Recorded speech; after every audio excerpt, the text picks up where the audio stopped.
Before my director, Chip, tells me I need to turn on the recording, I'll remember to do that. Uh, I'm not aware of any announcements that need to be made. Does anybody else have any announcements?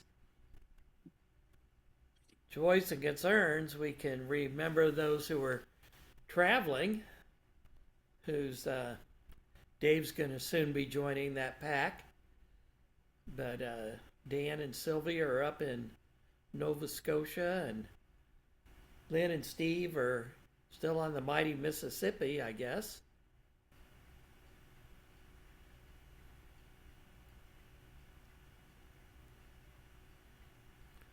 Sue?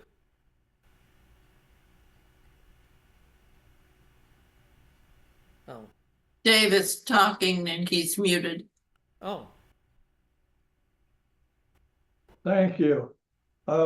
Sylvia and Dan are back in Iowa now, and okay. Dan's family from Nova Scotia followed them back. Oh, So they okay. may not be joining this morning. Don't know. Haven't talked with them. Well, I hope they've had a good trip both ways. I understand they did. Good.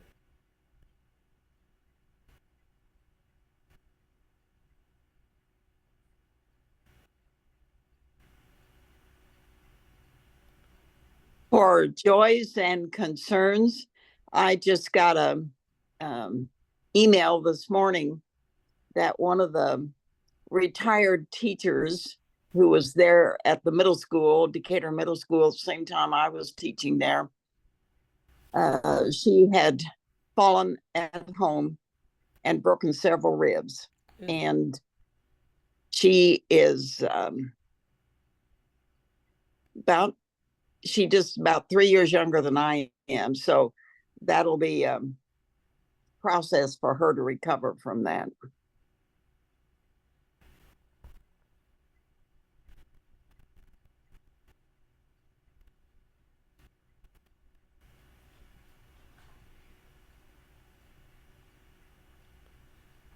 Well, let's remember her in our prayers. And as we center today, there's no music because that's what Chip wanted.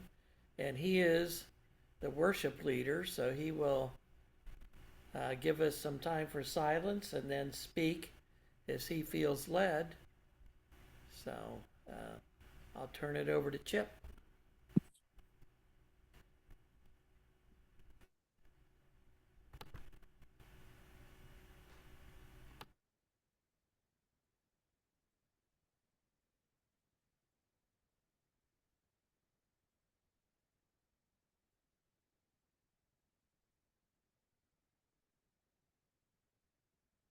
Well, good morning, friends. Today is No Music Sunday. Well, anyway, no music from Lynn or Norma. I had planned to play Sakura, Sakura, one of my favorite Japanese songs, in honor of last month's Asian American and Pacific Islander Heritage Month. And it was played in 3 movies that I watched on TCM that took place in Japan. But I found I did not have it on CD. I will digress a bit. Now, the movie I watched, one of the movies that I watched was Tea House of the August Moon, a 1956 comedy starring Marlon Brando and Glenn Ford. I saw this film when I was 9 and we were on a family vacation in Jackson Hole, Wyoming. When it was over, I left the theater and I decided that I was Japanese. I guess I felt if Marlon Brando could be Japanese, then so could I. I started collecting things made in Japan and I never stopped. My closing number is in honor of Pride Month, which is this month. It is from a Broadway musical, La Cage aux Folles. Don't worry, I'm going to read it, not sing it. I had a lot of trouble getting started with my message for today. I kept starting and stopping, and the words just were not coming to me. I would get up from my computer and go sit outside in my garden or walk around the property. I was living what my message was going to be about, but I just didn't know how to get started. And so, like Scarlett O'Hara, I put it off for another day. 2 weeks ago, Brent talked about the parable about planting seeds. That was Matthew 13. And how the seeds grew or didn't grow depending on where they were thrown. And Brent also talked about planting trees and how the plantings are not so much for us, but for those that follow. Well, the next time I was over at Brent and Nancy's house for lunch, I told him that he used the stuff I was going to use in my message for today. He laughed and told me to go ahead and use it, as he was sure I would have a different slant about it. And I do. My message for today is about living in the moment. What does it mean to live in the moment? Being in the present moment means that we are aware and mindful of what is happening at this very moment. We are not distracted by things that happened in the past or worried about the future, but centered in the here and now. I have found a couple of views on living in the moment that I would like to share with you. The first is from an author named Cheryl. She writes articles in a blog called 26 Letters, which she describes as an inventory of ideas related to a range of topics including Christian culture, philosophy, creativity, and society. And she describes herself as a writer, editor, and humanities junkie. In the article called 3 Reasons Why Christians Should Live in the Moment, Cheryl says, 1, it helps us appreciate what's given to us. She points out an old saying, don't forget to stop and smell the flowers. And that it is a reminder that there are good things around you if you just take the second to appreciate them. And also adds that gratitude is good for your health. 2, it reminds us to make the most of opportunities.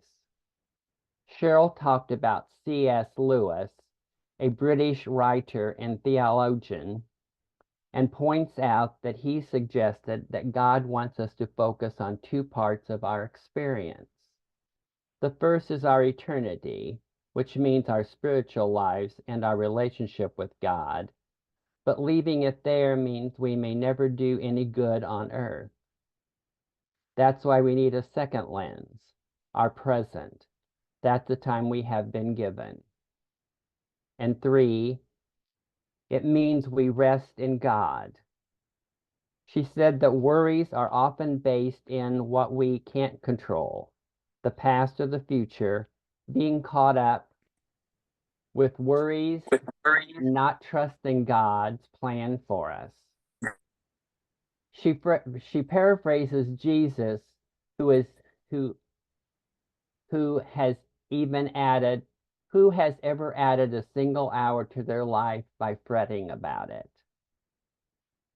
And from Living in the Present Moment by Candace Chawell.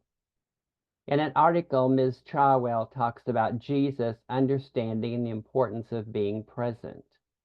Every moment in his life was dedicated to being present with people in their pain, their suffering, and their joy. He often berated his disciples for missing the point of not being present with people. Now here comes the part about planting seeds. She says Jesus expressed the importance of being present by using parables. The parable of the sower is a valuable example of being present. In Matthew 13, Jesus tells about seeds being sown. Some land on rocky ground, others among thorns, and still others on good soil. Those sown on rocky ground hear the word, but fall away at the first sign of persecution and trouble, because they have not roots. Seeds that are thrown among thorns yield nothing, because they are caught up in the cares of the world and forget the world. The seeds that fall on good soil will bear fruit, because they hear and understand. Now here's the point that I never thought about. As she says, the metaphor is unmistakable. Those who live in the future live on the rocky ground. They have no roots. They are always thinking about one day when they will be happy, one day when they will have abundance, one day when they will have perfect partner. Still others found themselves among the thorns of the past. They cannot see themselves clear of the cares of their interworld, where their remember whens overwhelm their future and their present. But those who fall on the good soil recognize the word as the present moment. The word gives them life. It speaks to their inner being, sprouting strong roots and bearing good fruit. Growing up on a farm, I never saw the connection between the use of seeds and people. But then again, I always thought the hymn we sang at Center Friends was about bringing in the sheep, not the sheaves. The truth is, it is extremely easy not to live in the moment. We're in a world of distractions, and it's very easy not to feel present. My story. Now, it is easy for me to stay centered and live in the moment when I'm at home. Even at home, there can be problems. Take Friday. My washer had broken down, and the repairman from Sears had ordered a part, and he was to be back last Friday between 1 and 5 to install the part and fix my washer. I always try to go over to Nancy and Brent's house to visit and have lunch with them on Fridays, so I had to cancel that. Disappointing, but I did need clean clothes. Now, not to turn this into an Aunt Betty story, I will jump to no one showed up. When it got to be 5:30, I started to worry that the repairman might have been in a wreck. I reached out to Sears. Now, no matter what number I called, I got a computer voice that was of no help. I reached out online, and it was the same thing. To say I was upset and unhappy would be a gross understatement. I would have understood if someone from Sears would have called or texted me and explained there was a problem, but I got nothing. Now, I grew up in a household where you arrived on time or you called if there was a problem. I felt Sears was really disrespectful in the fact that they did nothing. I went next door to Troy's house to talk, and I was really upset. Okay, I was about to give a message on living in the moment, about not worrying, but to be happy, and I was a mess. I talked to Troy. I thought about worrying about things you have no control over is a waste of time. Well, Troy had a new game where you build a theme park and you can go in it and ride on rides. He wanted me to play. So to get my mind off things, I played the game with him. Now you have to put on this headset and you become a little person inside the game. You see nothing but the game. Well, I forgot my troubles and I looked around and was inside the game. I was in the moment. I went home about 9:30 and checked my messages, and still nothing. On Saturday morning when I got up, it was about 4 a.m., I saw I had gotten an email from Sears. It had been sent at 2 a.m. and asked me to reschedule my appointment. I tried right then and there and was told I couldn't reschedule. Once again, I got mad. I shut down emails and went on Facebook. Now, in my news feed was one sentence. It said, "If you are losing patience, you're losing the battle." And I thought, wow, I need to write that down. I found a pen and wrote it down. I thought I should go back to whoever sent it to me and thank them because I really needed that. But the message was gone and I couldn't find it anywhere. American monk and theologian Thomas Merton once wrote, "You do not need to know precisely what is happening or exactly where it is all going. What you need to recognize, but you do need to recognize the possibility and challenges offered by the present moment, and to embrace them with courage, faith, and hope." Now my second song, "The Best of Times." The best of times is now. What's left of summer but a faded rose? The best of times is now. As for tomorrow, well, who knows? So hold this moment fast and live and love as hard as you know how, and make this moment last, because the best of times is now. Now, not some forgotten yesterday.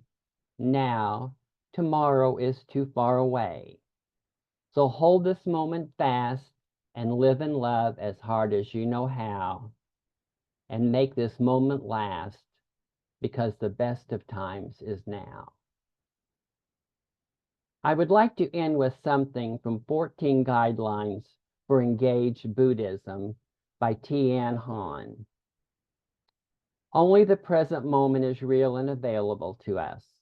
The peace we desire is not some distant future, but it is something we can realize in the present moment.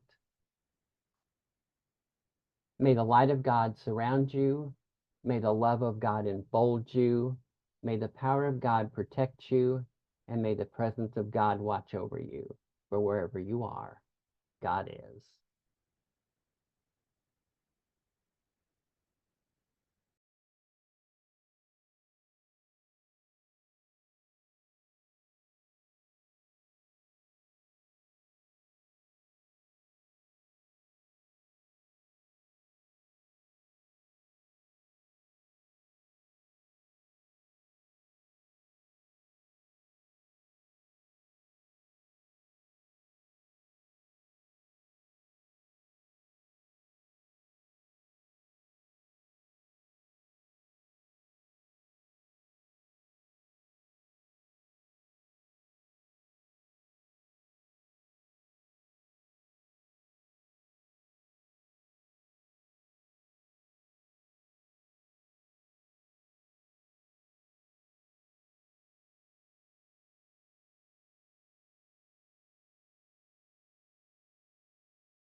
Thank you, Chip.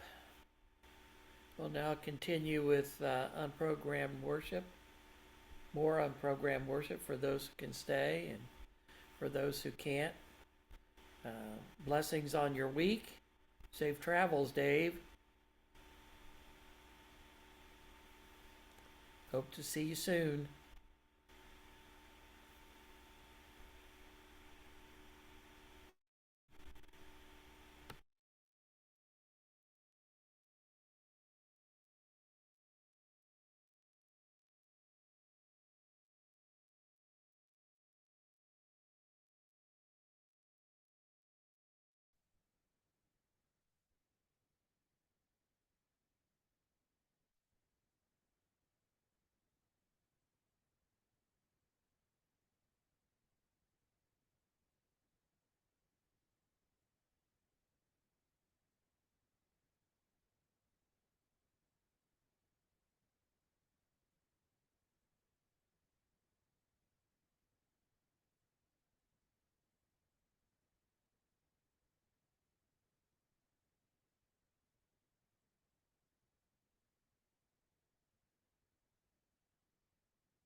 if hearts are clear, I think we will end meeting for worship.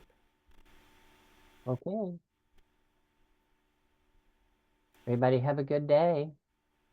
Thank you, Chip. You're welcome. It's good to see everyone. Yeah. Tell Nancy hello, please. She said hello back. All right. We'll hope to see you all next week. Yes. Bye.